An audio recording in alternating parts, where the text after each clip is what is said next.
début de semaine à toutes et à tous, mesdames et messieurs. Merci de faire confiance au journal de la ville et tout de suite le sommaire. Éruption volcanique à Goma. Les membres du gouvernement Samalou Kondé sont déjà sur terrain pour évaluer la situation humanitaire, sécuritaire et scientifique. Une mission d'observation de la Société nationale d'électricité SNEL actuellement au Congo central pour réhabiliter des machines au niveau de la centrale hydroélectrique Inga 1, précisément au groupe 5. C'est pour permettre à la population d'avoir du bon courant. C'est tout pour les sommaires. Mesdames et messieurs, encore une fois, bienvenue dans ce journal.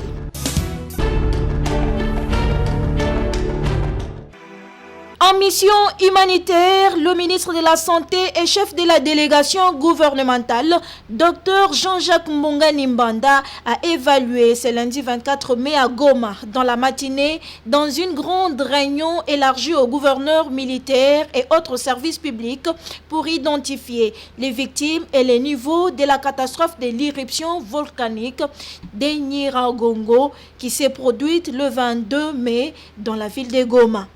Les autres membres du gouvernement tels que le ministre de la Recherche scientifique, des Affaires sociales et actions humanitaires et solidarité nationale, de l'ISU, de la coopération extérieure et francophonie, de l'industrie, ainsi que les autorités provinciales du Nord Kivu, les experts de l'Observatoire volcanique de Goma et le directeur général de la protection civile ont également participé à cette rencontre. Ensemble, ils ont décrypté l'évolution de la situation dans toute sa dimension. Il faut noter que les membres du gouvernement ont été dépêchés d'urgence sur décision du chef de l'État pour apporter la solidarité nationale aux sinistrés de l'éruption volcanique de Nyiragongo, dont les bilans s'élèvent actuellement à 28 morts, selon les experts de la protection civile.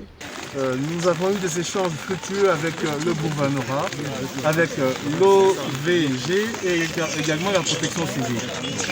L'état de besoin est établi. Nous sommes là en appui des autorités de la province pour donner et trouver des solutions.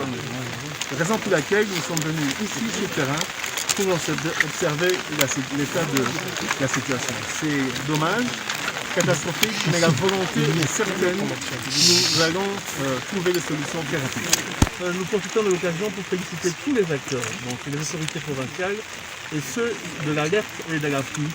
Nous sommes là, nous allons continuer à œuvrer pour que ce problème ne revienne pas. Près des malades, de personnes blessées ainsi que de personnes en grande difficulté, c'est Rami, au moment où l'équipe est ici présente, nous allons visiter les familles, visiter les blessés et un appui du gouvernement sera donné. Merci.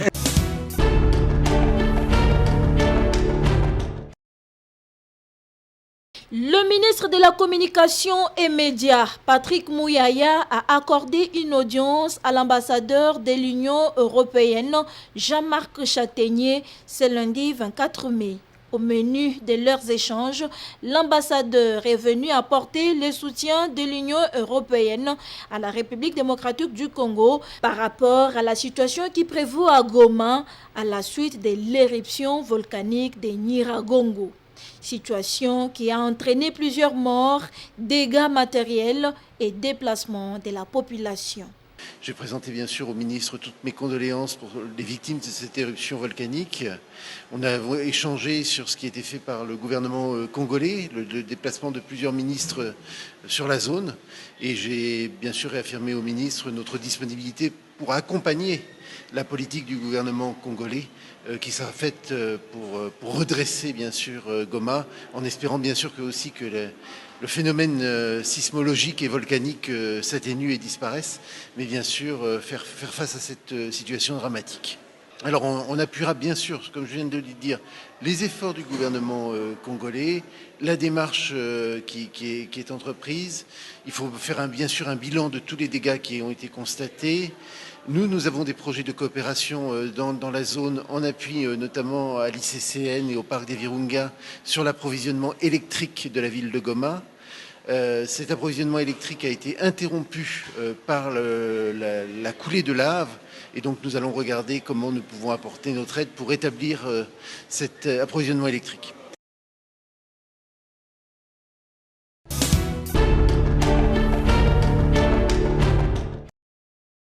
Séance d'échange entre la ministre d'État, ministre de la Justice et garde des Sceaux et le bureau du Conseil supérieur de la magistrature ce lundi 24 mai.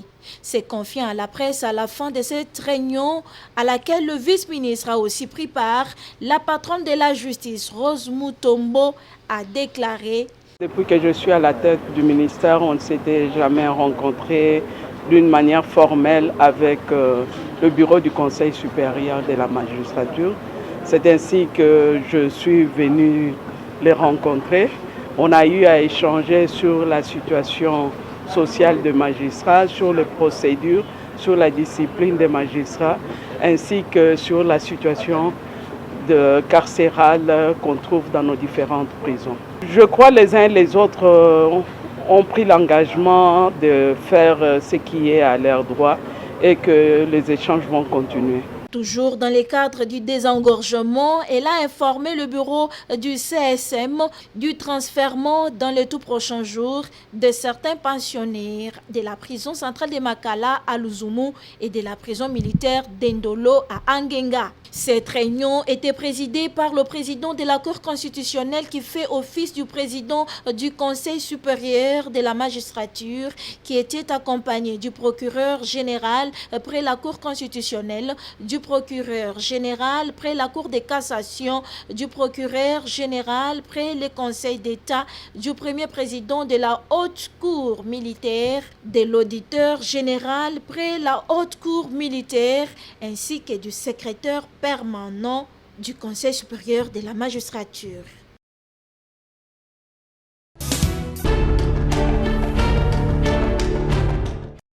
Un groupe de syndicalistes des enseignants de l'enseignement primaire, secondaire et technique soutient le ministre de l'EPST, Tony Mwabakazadi, dans sa vision de consolider la gratuité de l'éducation des bases, telle que souhaitée par le président de la République, Félix Antoine Tshisekedi Tshilombo, et lui réitère tout leur accompagnement. C'était au cours d'une déclaration tenue ce week-end à Kinshasa, déclaration lue par Emery Masunga, enseignant syndicaliste de l'EPST. Nous, groupe de syndicalistes des enseignants de l'EPST, encourageons et accompagnons son Excellence Monsieur le ministre de l'EPST dans sa vision de travail qui consiste à la consolidation de la gratuité de l'enseignement fondamental et à la rupture avec les antivaleurs dans l'administration scolaire à l'EPST, en vue de parvenir à un enseignement de qualité et à l'amélioration des conditions socio-professionnelles de l'enseignant congolais. Cependant, le groupe des syndicalistes des enseignants de l'EPST recommande au ministre de l'enseignement primaire, secondaire et technique, Tony Mwaba, d'envisager en toute urgence la signature de l'addendum au protocole d'accord de Bibois, conformément aux acquis de sa réunion du mardi 18 mai 2021 avec l'intersyndicale de l'EPST. Le groupe des syndicalistes des enseignants de l'EPST s'insurge contre toute politisation des actions syndicales au profit d'un groupe de personnes. Dans le but de garder le caractère apolitique et impartial du syndicat dans le cadre partenarial en vue du fonctionnement normal de l'administration de notre ministère, nous nous insurgeons contre toute politisation des actions syndicales au profit d'un groupe de gens et pour des gains purement égoïstes, au moment où c'est l'intérêt de l'enseignant congolais qui doit être au centre de nos actions. Dans sa politique de maintenance préventive, la SNEL procède en ce moment à la réhabilitation des machines au niveau de la centrale hydroélectrique Inga 1. Et c'est au niveau précisément du groupe 5 des Inga 1 que cet entretien se focalise dans ce net moment où on est en train de remplacer des joints qui doivent empêcher de l'eau d'entrer dans la turbine. Le chef de division, Noël Kambouzou, responsable de cette centrale hydroélectrique de Inga 1, nous donne des explications quant à ça. En réalité, il n'y a pas un problème. Ce que nous sommes en train de faire, c'est dans le cadre de la maintenance, c'est que nous suivons nos machines. Il est arrivé à un certain moment où nous avons constaté qu'il il y a une pièce qui est usée que nous devons remplacer. Raison pour laquelle nous avions sollicité auprès de la hiérarchie qu'on nous permette de pouvoir arrêter ce groupe pour que nous puissions remplacer le joint qui est en fait usé. C'est pour cette raison que nous avons dû arrêter le groupe numéro 5. En réalité, nous avons des documents qui nous permettent de suivre l'évolution de chaque groupe. Donc, de faire la maintenance, de faire les entretiens. Certes, il y a des pièces qui peuvent s'user en moyenne une année. Il y en a qui s'usent peut-être 2 ans après et nous suivons l'évolution. Dès que nous constatons que nous sommes à l'usure, pour éviter qu'il y ait des grands dégâts, nous sollicitons et on arrête et on remplace la pièce. Parce que nous avons des pièces de remplacement. Au niveau d'Inga 1, d'abord sur les 6 groupes, vous avez les 5 qui tournent à charge full. À part le groupe numéro 5 que nous avons sollicité, qui n'est pas mis en panne. C'est seulement l'usure. Ce n'est que normal, au fur et à mesure qu'on évolue, qu'une pièce, parce qu'il y a 2 pièces, il y a une qui est fixe et l'autre est mobile, mais qui sont toujours en contact. Cela fait que la pièce puisse s'user et nécessairement, à un certain temps, on est obligé de pouvoir remplacer ça. Dans la même foulée, le chargé des communications, le conseiller Bob Mbombo, a expliqué le pourquoi de ce travail. C'est sur fonds propres que la SNEL, à ce moment, est en train de procéder à la réhabilitation de cette machine au niveau des centrales 1. Mais cela s'est fait aussi partout où il se trouve des installations de la SNEL, comme vous pouvez le suivre avec Bob Mbombo. Vous savez, je vous ai toujours dit que quand vous avez un enfant maison qui connaît la maison, il sait vous dire que les murs là, ça fait autant d'années qu'on l'a construit, on peut le réhabiliter. Ici, le directeur général connaît très bien la maison, il a fixé des objectifs. Nous sommes en train de suivre la vie de nos machines. C'est-à-dire que non seulement nous les avons réhabilitées, mais nous suivons leur fonctionnement pour qu'on ne connaisse pas des problèmes qu'on a connus il y a plusieurs années. Là où on faisait tourner ces machines sans les entretenir. Nous avons, M. Serge, plusieurs projets. Mais ici, le plus grand projet que nous avons aussi, c'est écrit FRIT. Donc c'est un financement que nous avons aussi pour la réhabilitation des infrastructures de production et de transport. Donc nos machines ont été réhabilitées. Maintenant, nous suivons leur fonctionnement pour que l'entretien périodique se fasse sans trop de complications. Il faudrait savoir que le groupe 5, autant que les 6 autres groupes qui sont installés ici, ont une capacité de 5,4 MW et le débit de chaque groupe ici est de 142,38 mètres cubes la seconde et la rotation est presque de 136 tours la minute, pour dire que l'investissement qui est mis ici est important et que la SNEL veille au grain de manière à ce que cet outil de production du courant électrique serve encore longtemps.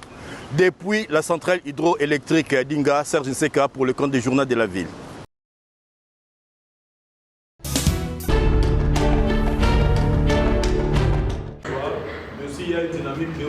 Les jeunes de la République démocratique du Congo déterminés à prendre part dans des instances de prise de décision et le prochain bureau de la Commission électorale nationale indépendante, CENI, ne sera pas composé sans une représentation de la jeunesse.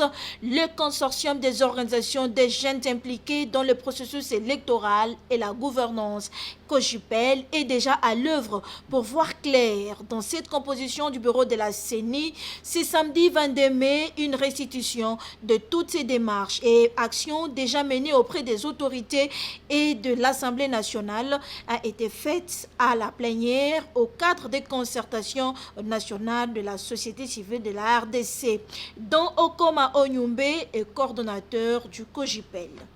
Cette restitution était axée sur 2 points, notamment les réunions qui ont été tenues par le comité de suivi, mais aussi la démarche qui a été menée par une délégation du COJUPEL qui était reçue bien sûr par le deuxième vice-président de l'Assemblée nationale. Mais aussi au cours de cette activité, il était aussi question de pouvoir expliquer aux amis le pourquoi aujourd'hui de cette organisation COJUPEL, où on devait normalement leur faire part d'une charte qui devait nous régir, et cette charte a été élue. Et aujourd'hui, il était aussi question que nous puissions signer cette charte pour que nous puissions nous conformer de manière juridique auprès de nos partenaires avec qui nous allons travailler. Et pour ce faire, le COJIPEL lance un vibrant appel à toutes les structures des jeunes de la République démocratique du Congo d'intégrer cette méga plateforme des jeunes impliqués dans le processus électoral afin de lutter ensemble pour que les jeunes se retrouvent dans la gestion de la République. Parce que comme vous le savez, nous voulons que la jeunesse puisse prendre part aux instances de prise de décision et nous avons bien voulu commencer par la CENI et où nous voulons vraiment qu'un quota soit bien défini de manière claire au niveau soit du bureau, soit de la plénière. Il y est dénoté que ces plaidoyers des organisations des jeunes pour le quota de la jeunesse au prochain bureau de la Commission électorale nationale indépendante est appuyé par l'Union des jeunes congolais pour le changement IJCC dans le cadre du projet Tufayulu Pamoja.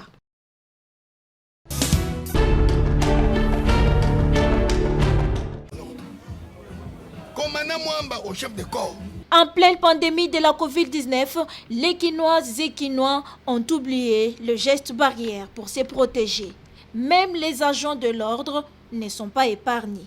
Dans la commune de Lancelé, par exemple, le colonel Justin Monseya, commandant du commissariat urbain de Lancelé, a effectué ce lundi 24 mai une descente surprise dans les différents sites et sous-sites pour voir si les gestes barrières à la Covid-19 sont respectés encore par les policiers.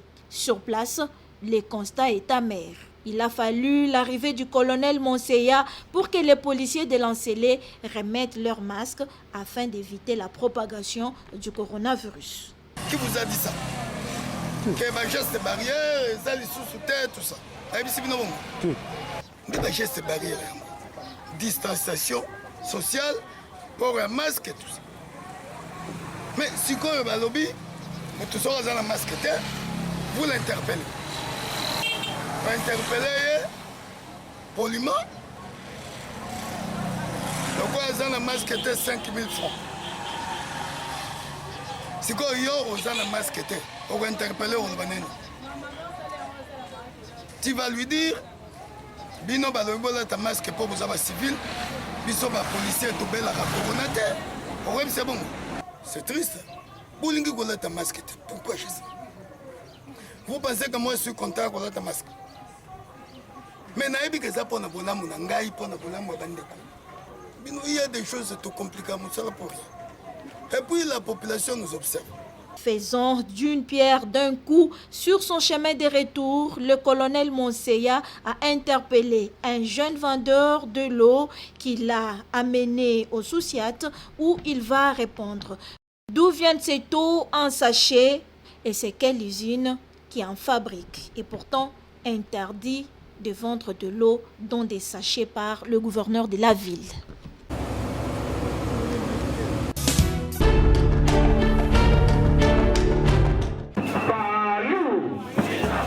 La journée du samedi 22 mai 2021 n'a pas dérogé à la règle au siège du Parti Lumumbiste unifié.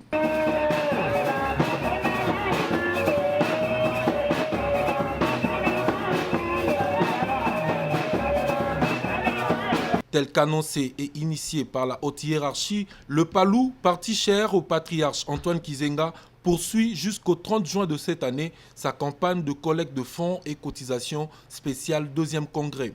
Prêchant par l'exemple au cours de la matinée politique tenue le samedi au siège de cette formation politique, le secrétaire permanent AI et porte-parole du parti, l'honorable Godefroid Mayobo, a une fois de plus mis la main dans la poche pour donner sa contribution, d'abord en tant que membre, hormis celle octroyée le jour du lancement de cette opération. Chaque samedi, la pour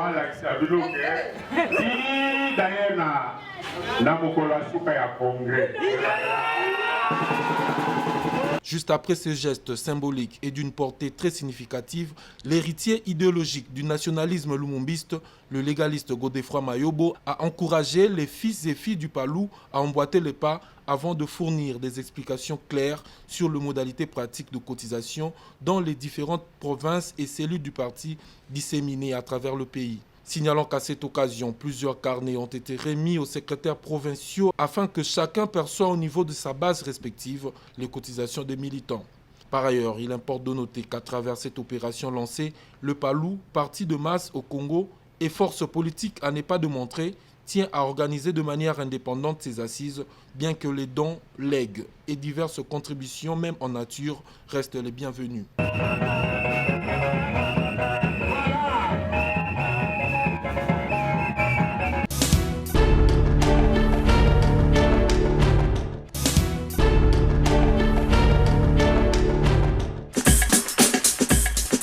Nous sommes arrivés à la fin de ce journal de la ville, mesdames et messieurs. Merci de l'avoir suivi. Le prochain rendez-vous est fixé pour ce mardi et d'ici là, portez-vous bien.